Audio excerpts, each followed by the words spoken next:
La clase de hoy es sobre muestreo, teoría y técnicas. Veamos primero unos conceptos. Población, ¿no? Compuesta por individuos, ya sean estos personas, animales, insectos, frutas, semillas, etc. Elementos que guardan características similares y medibles. Otro concepto es el censo. El censo es una tentativa de investigación donde se va a investigar exhaustivamente todo miembro de la población. Y la muestra, una muestra aleatoria que ha sido tomada de una población objetivo para poder inferir con respecto a la población. Veamos los tipos de poblaciones. Tenemos una población estática, donde el conjunto de individuos o elementos que permanecen relativamente constantes en número y características a lo largo del tiempo. En este caso no hay cambios significativos en la composición. Puede considerarse como un estado de equilibrio donde no hay fluctuaciones significativas en los factores. Una población dinámica, ya estamos hablando de que los elementos de alguna manera o los individuos varían a lo largo del tiempo o se mueven. Estos cambios pueden deberse a diferentes factores como nacimientos, muertes, migraciones, cambios en el entorno e interacciones sociales. Estas fluctuaciones de crecimiento y disminución a medida que ocurren estos cambios, tenemos un ejemplo como el muestreo de animales salvajes. También cómo poder realizar muestreo de, por ejemplo, de aves, un muestreo para conocer el total de animales salvajes o animales que están en peligro de extinción. Son poblaciones que no son estáticas, por ejemplo, como plantas. Es un poquito más complejo que muestrear personas. ¿Sí? Entonces hay que tener en cuenta estos dos tipos de poblaciones. Vemos el concepto de muestreo, ¿no? Que se basa más bien en un método científico, no es un tema de intuición, donde vamos a tomar una muestra aleatoria y vamos a hacer una estimación con respecto a algunos parámetros, lo cual nos ahorra tiempo y dinero. Unidad muestral es todo elemento o unidad de la muestra o entidad de la muestra. Tamaño muestral va a estar representado por la letra N minúscula y la variable es una característica, propiedad o atributo con respecto a la cual los elementos de una población difieren de alguna forma. Tenemos las variables cuantitativas que pueden ser discretas, las discretas son un conteo, y las continuas, que son son aquellas que son medidas a través de algún instrumento. Y tenemos las variables cualitativas o categóricas. Veamos ahora en esta ilustración las etapas del muestreo estadístico, ¿no? Primero, la definición del problema de la población objetivo, el marco de muestreo, es decir, el marco muestral, donde se encuentran los elementos. Ejemplo, voy a muestrear, quiero medir satisfacción de clientes de un banco o tarjetavientes. El marco muestral sería la base de datos de tarjetavientes. De ahí viene la selección de las técnicas de muestreo, ¿no? Todo objetivo o contexto va a tener que emplear alguna técnica en específico. Eso es lo que vamos a ver en la clase de hoy. Y bueno, cuando ya tengamos la técnica, bueno, la pregunta es ¿cuántos debo tomar? ¿No? ¿Cuántos elementos, personas, animales o cosas? Aquí viene ya la determinación del tamaño de la muestra y bueno, el proceso de muestreo. Veamos las técnicas de muestreo, ¿no? Tenemos el muestreo probabilístico y el no probabilístico. Muestreo probabilístico tenemos aleatorio simple, aleatorio sistemático, estratificado, por conglomerados o áreas de captura y recaptura, de suelos, muestreo binomial, más que todo utilizado en entomología.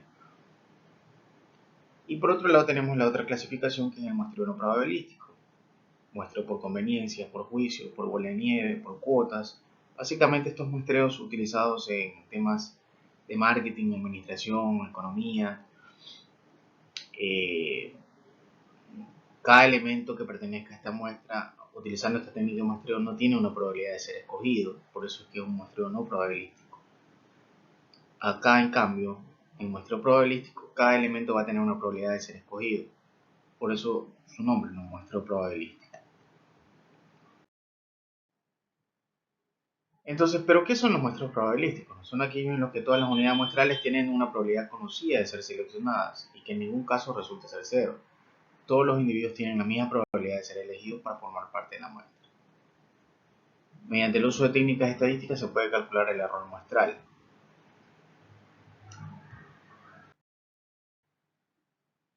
Veamos muestreo aleatorio simple, que a la larga ya lo hemos utilizado alguna vez en nuestras vidas, pero no hemos formalmente conocido que se llama así, muestreo aleatorio simple. De una población de tamaño n mayúscula vamos a tomar una muestra de tamaño 3 donde generamos números aleatorios, ya sea a través de una bolsa, una ámpora con números aleatorios, o a través de generar números aleatorios en Excel, o a través de papelitos marcados para seleccionar una muestra de tamaño 3. Entonces, veamos el ejemplo aquí. Tenemos 15 personas, están debidamente identificadas, y de una ánfora o de una urna escojo 3 elementos que van a pertenecer a mi muestra. En este caso, el primer elemento, en este caso persona, es la persona número 1, la segunda número 7 y la segunda número 14. En este caso, estos 3 individuos van a pertenecer a mi muestra, las cuales han sido escogidas de forma aleatoria. Se ha identificado la población y se ha escogido una muestra de tamaño 3.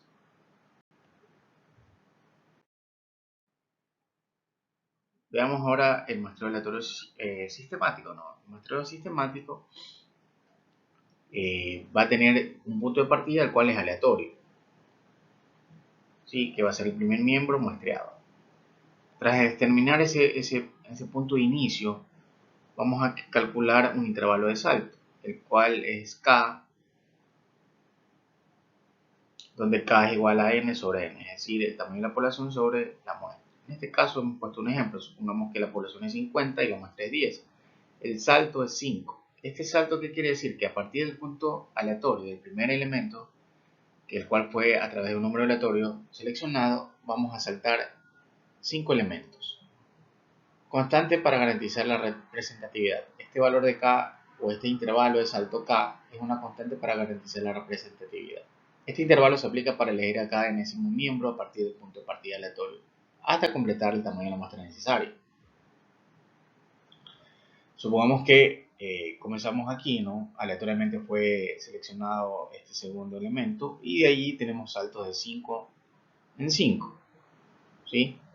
De 5 en 5 hasta completar la muestra requerida, el tamaño de muestra requerida. Veamos aquí otro ejemplo, ¿no? Supongamos que la población es 60 y la muestra es 12. Queremos saber la opinión sobre algún profesor de una clase de 60 personas. Entonces la muestra es 12. ¿Cómo sería el intervalo K? Sería 60 sobre 12, que sería 5. Es decir, cada 5 estudiantes, a partir del punto de partida, voy a seleccionar el siguiente elemento de la muestra. Entonces, ahora elegimos al azar un número entre 1 y 60, es decir, el punto de partida. Supongamos que nos sale i igual a 2, con saltos de 5 en 5. Entonces vamos a tener, ¿no? Cada 5 voy a escoger un estudiante. Cada 5. Es decir, el salto es de 5. El punto inicial de partida fue este de aquí. Entonces, una vez que completo la muestra, hago el estudio sobre la opinión del profesor. Alguien se puede preguntar, bueno, ¿y el número aleatorio o el punto de partida necesariamente va a estar al inicio? No. No, porque voy a escoger un número aleatorio entre 1 y 60. Puede ser que mi punto de partida sea aquí, la persona número 59. ¿Y cómo hago ahí? Bueno, 60, 1, 2, 3, 4, ¿sí? Y aquí comienzo cada 5. Es decir, a partir de aquí cuento 5, 1, 2, 3, 4, y aquí voy a empezar. Y ahí cuento 5 de 5 en 5. ¿Ok? Hasta completar el tamaño de la muestra. Entonces, hay un sistema de salto cada 5. Se dice que este muestreo es cuasi aleatorio. ¿Cuándo utilizarlo? La ventaja del método del muestreo sistemático respecto al muestreo aleatorio es su sencillez, ¿no? El muestreo sistemático es muy sencillo, se lo utiliza en biología, en temas forestales, agricultura, también puede ser en marketing, administración, depende del objetivo, ¿no? De investigación. El método de muestreo sistemático es más potente que el muestreo simple cuando el orden de los datos influye en que los objetos próximos son semejantes. Veamos el otro muestreo aleatorio estratificado, muy utilizado en temas de censo de población, de vivienda, en marketing, muy importante, porque divide a la población en subpoblaciones, a las que llamamos estratos o segmentos. Entonces, esta población está dividida X, Y, Z, W. Entonces, la muestra también va a tener las mismas características, es decir, podríamos decir que está segmentada o estratificada en base a un nivel socioeconómico o nivel de ingresos o nivel de educación, es decir, la población va a tener subpoblaciones. Entonces la muestra también va a tener las mismas características. Aquí vemos, ¿no? Tenemos X, Y, Z y W. Entonces, de una población voy a tener dos subpoblaciones o estratos y tomo muestras de cada subpoblación, guardando una relación en la proporción. Ya vamos a ver más adelante el tema de fijaciones.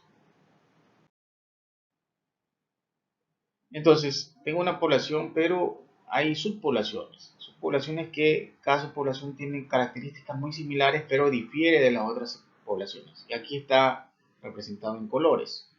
Entonces, tomo una muestra, pero de acuerdo a la proporcionalidad que tiene con respecto a la población. Es decir, ¿por qué tomé uno? ¿Por qué tomé dos rojos? ¿Por qué tomé uno azul? Bueno, va a depender del tamaño que represente esa subpoblación con respecto a la población total.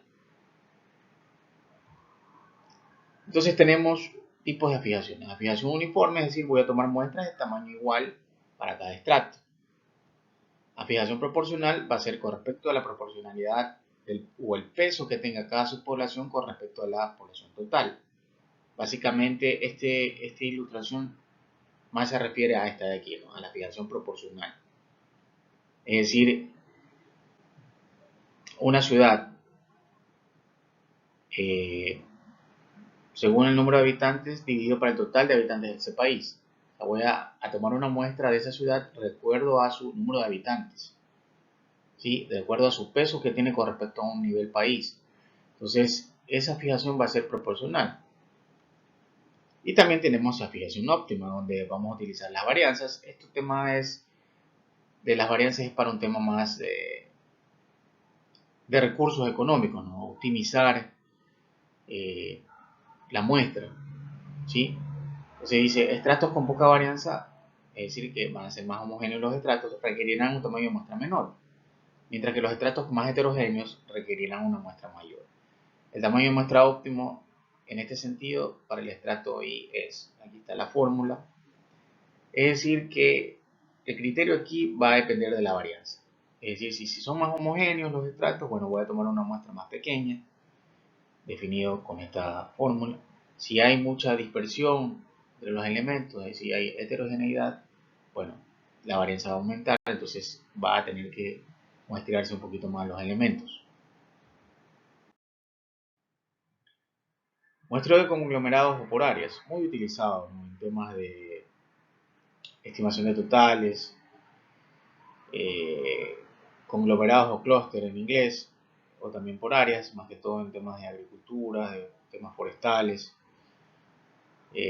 Muy parecido al estratificado. Lo que sucede aquí es que cada conglomerado, aquí el concepto es un poquito diferente. Dice que los investigadores seleccionan al azar algunas áreas y luego levantan un censo de los elementos. Es decir, aquí tengo todas estas áreas, pero no voy a investigar a todas las áreas. Tomo una muestra de todos estos conglomerados o áreas. Y cada conglomerado, por ejemplo, en este caso son estos 5, los investigo en su totalidad. Aquí no voy a tomar muestras. Esto sería un muestreo de una sola etapa, un muestreo de conglomerados de una sola etapa. Es decir, estos 5 conglomerados los investigo exhaustivamente. ¿Sí? Aquí está la muestra, ¿no? Este método muestral es atractivo cuando los investigadores pueden identificar fácilmente las áreas que son muy semejantes. ¿Sí?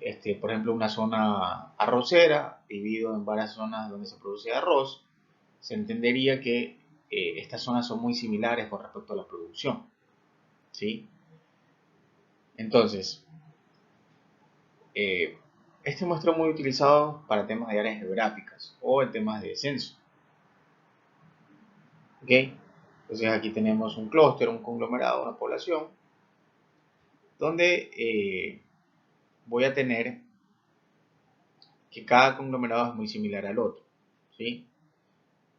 Entonces tomo muestras de conglomerados y en ese conglomerado, por ejemplo este y este que he seleccionado, lo voy a investigar exhaustivamente. Este sería un muestreo por conglomerados de una sola etapa. Veamos otros ejemplos. ¿Cuáles serían los pasos de muestreo por conglomerados? Bueno, seleccionar la historia de la población, calcular la cantidad de elementos de la muestra, es decir, cuántos conglomerados voy a necesitar, elaborar un marco muestral, es decir, se debe hacer una lista de todos los conglomerados, seleccionar los conglomerados al azar, uno o más grupos, lo que les acababa de decir. Veamos los tipos de muestreo por conglomerados. Muestreo por conglomerados de una etapa, lo que les decía, no tiene una sola etapa, porque solo se seleccionan los conglomerados. Ese conglomerado que yo selecciono, o los que selecciono, son parte de una muestra. Y los investigo exhaustivamente. Es decir, 4 conglomerados de 10. Entonces, a cada conglomerado lo investigo exhaustivamente. También está por 2 etapas. Aquí cambia un poquito. Selecciono los conglomerados y viene una segunda etapa donde escojo elementos de cada conglomerado o grupo. Por eso en la muestra solo hay algunos de los individuos de cada grupo. Es decir, primera etapa selecciono los conglomerados y la segunda etapa es seleccionar una muestra de cada conglomerado. A diferencia de el conglomerado de una etapa donde solo selecciono los conglomerados y en cada conglomerado investigo a todos los elementos del conglomerado. Ahí son diferentes estos dos tipos. Entonces aquí vemos una imagen, muestreo por conglomerados, tengo de una etapa, de dos etapas y bueno, ya de varias etapas, ¿sí? Entonces, alguien se puede preguntar, bueno, y cada vez que tengo más etapas, ¿puedo utilizar algún otro tipo de muestreo aleatorio? Claro, puede ser que en una tercera etapa o aquí en esta segunda etapa ya utilice un muestreo aleatorio simple o sistemático. Puede ser que se use. Es más, se usa, ¿no? Bastante. ¿Cuándo utilizar este muestreo por conglomerado o estratificado? Por ejemplo, estratificado cuando los grupos o estratos son muy homogéneos internamente. ¿Sí? Internamente los elementos son parecidos, por ejemplo, nivel socioeconómico.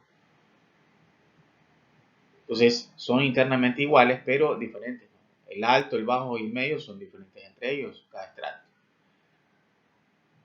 Por otro lado, si los grupos internamente son muy heterogéneos, internamente, sus elementos, y no existen muchas diferencias entre ellos, es recomendable utilizar muestreo por conglomerado. Es decir, internamente hay una heterogeneidad, pero esos grupos se parecen a los otros. ¿Sí? Con respecto, por ejemplo, tenemos en un grupo, en un clúster, diferentes tipos de consumidores o personas que tienen algún poder de consumo o agricultores pequeños, grandes, ¿sí? Son diferentes entre ellos, pero si los comparo con otros, su producción es muy similar a un grupo con el otro. Entonces ahí tengo conglomerados. El muestreo estratificado tiene una precisión mayor que el muestreo aleatorio simple. Es debido a la mayor homogeneidad dentro de cada grupo o estrato, es decir, cada subpoblación es más homogénea. Por eso decíamos, ¿no? Si yo hablo de un nivel socioeconómico medio, es decir, todos los elementos tienen más o menos un mismo estándar o calidad de vida.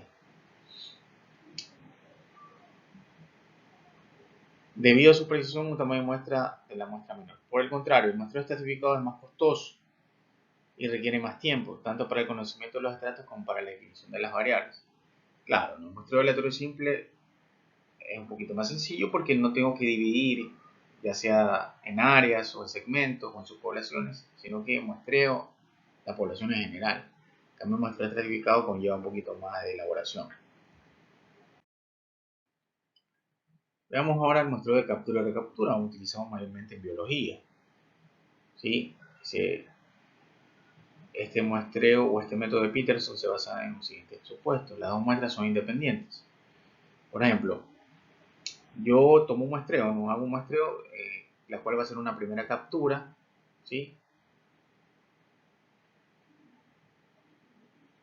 Y después tomo una segunda muestra donde voy a estimar por lo general totales. ¿Cómo funciona esto? En la primera muestra, es decir, la primera captura, marco a los elementos, es decir, en este caso, por ejemplo, animales, ¿no? Los suelto, los devuelvo, los repongo a la población y tomo una segunda muestra y cuento a los que he marcado en la primera captura. Aquí dice, la marco señal debe ser suficientemente resistente para soportar el tiempo entre la captura y recaptura. Entonces, en N1, es decir, en la primera muestra, obviamente no hay nadie señalizado. ¿Sí? Esto pueden ser para personas, animales o cosas. Bueno, cosas no tanto, ¿no? Pero personas, animales. Tomo una muestra y los marco. Los devuelvo a la población y tomo una segunda muestra. Y aquí en la segunda muestra cuento cuántos fueron o tienen esa señal o esa marca que les fue proporcionada cuando tomé la primera muestra. Por eso se llama muestreo captura y recaptura. Y bueno, me ayuda a calcular totales y algunos otros parámetros. Entonces sería obtener una muestra aleatoria de N1 individuos los cuales son marcados. Entonces, tomo una muestra aleatoria, los selecciono, los marco. Segundo, regreso los individuos marcados al medio para que se mezclen con los no marcados. Tercero, hago una nueva captura, una nueva muestra de tamaño N2 y ahí voy a contar lo que es recapturado, ¿sí? A través de las señales o señas o marcas que ya puesto, ¿no? La proporción recapturada nos indicará el tamaño de la población total. Es decir, a través de este método de Peterson voy a calcular el tamaño de la población. Veamos ahora las fórmulas para estimar el tamaño de la población. Este modelo de Peterson tenemos aquí por proporcionalidad n1 sobre n igual a n sobre n2. Despejando tenemos que el n total sería n2 por n1 sobre n, donde n mayúscula es el tamaño de la población, n1 es el tamaño de la primera muestra, donde todos los elementos de la primera muestra van a ser marcados o poniendo alguna seña. Tomo una segunda muestra, ¿sí? N2 es el tamaño de la segunda muestra. M va a ser igual al número de individuos marcados en la segunda muestra. Es decir, si N2 fue 20, M va a ser el número de individuos marcados en la segunda muestra. Si estos 20, 10 fueron marcados, M va a ser igual a 10. ¿Sí? Entonces, si M es 10, va a ser menor o igual que el tamaño de la muestra N2, que fue 20. Por eso es que esta restricción, ¿no?, de que M sea menor o igual a N2. Puede ser menor o igual. Veamos un ejemplo, ¿no? Supongamos que en un periodo de precenso, es decir, la captura, biólogos capturan y marcan un total de 35 conejos. Esa sería la primera muestra. Como es la primera muestra, como dice aquí, marcamos a todos los 35 conejos. Le ponemos alguna seña, alguna marca. Ahora, durante el censado, que viene a ser la recaptura, ¿sí? Tomamos una muestra de tamaño 34, que es la segunda muestra, N2, de los cuales 15 están marcados y 19 no lo estaban. Pero, ¿por qué 15 estaban marcados en la segunda muestra? Porque estos 15 fueron parte de la primera muestra, es decir, de los 35 conejos iniciales, los cuales fueron soltados o devueltos a la población y en una segunda muestra se recapturaron, por eso se llama muestreo de captura y recaptura. ¿Sí? Con estos ya elementos podemos calcular el total de conejos, es decir, N2 por N1 sería 34 por 35 dividido para el número de recapturados, que sería 15, dándonos 79.3, es decir, que aproximadamente en ese sector, en esa área, tenemos 79 conejos, es decir, hemos estimado el total de conejos. Veamos un tema de muestreo para la calidad del aire.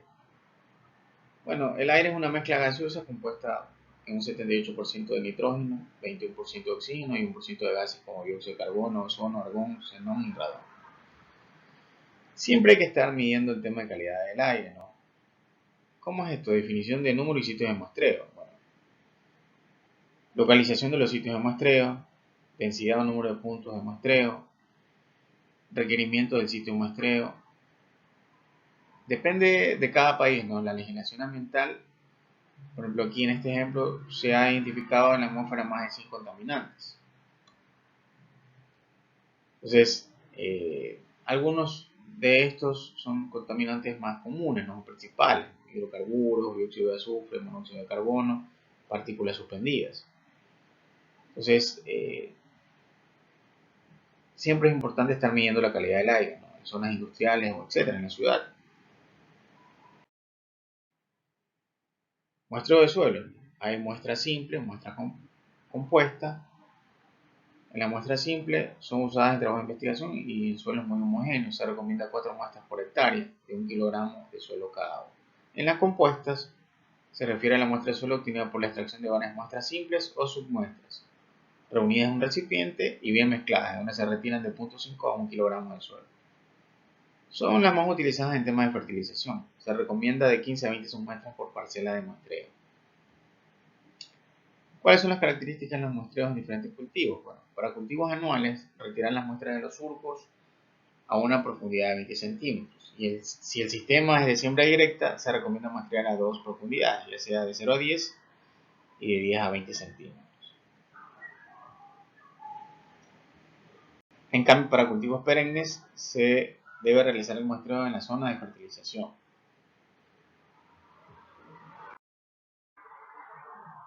Ahora, la localización y profundidad de muestreo de suelos. Es importante que el muestreo sea aleatorio, y aquí tenemos cómo ubicarlo, ¿no? La aleatorización que pueda existir, ¿no? Hay diferentes tipos, diferentes formas de aleatorizar. Aquí estamos mostrando algunos ejemplos. Por ejemplo, en la figura A es un muestreo aleatorio simple. En la figura B, aleatorio estratificado. Miren que aquí tengo varias subpoblaciones, entonces tomo muestras de acuerdo a la profundidad que hemos visto en la lámina anterior. Aquí en el C es un muestreo sistemático de rejilla, en el D sistema de rejilla pero polar. En el E, zigzag, muy conocido en temas de muestreo de suelos. Va a depender del tipo de suelo y el cultivo, ¿no? En el F, en diagonal. En el G, en tema circular, y H en forma de grilla, ¿sí?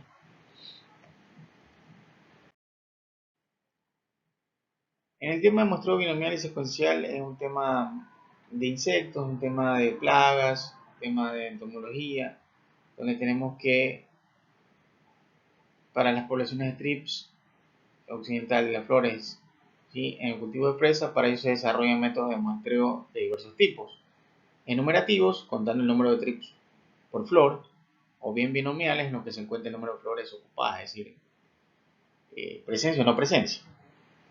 Los muestreos de trips se llevaron a cabo en los 2 primeros años, cogiendo muestras de 10 flores. Estas flores se examinaban a continuación en laboratorio, de forma individual, contando huevos, larvas y adultos, determinando la especie de estos últimos. Y bueno, aquí están las referencias, y espero que te haya gustado el video.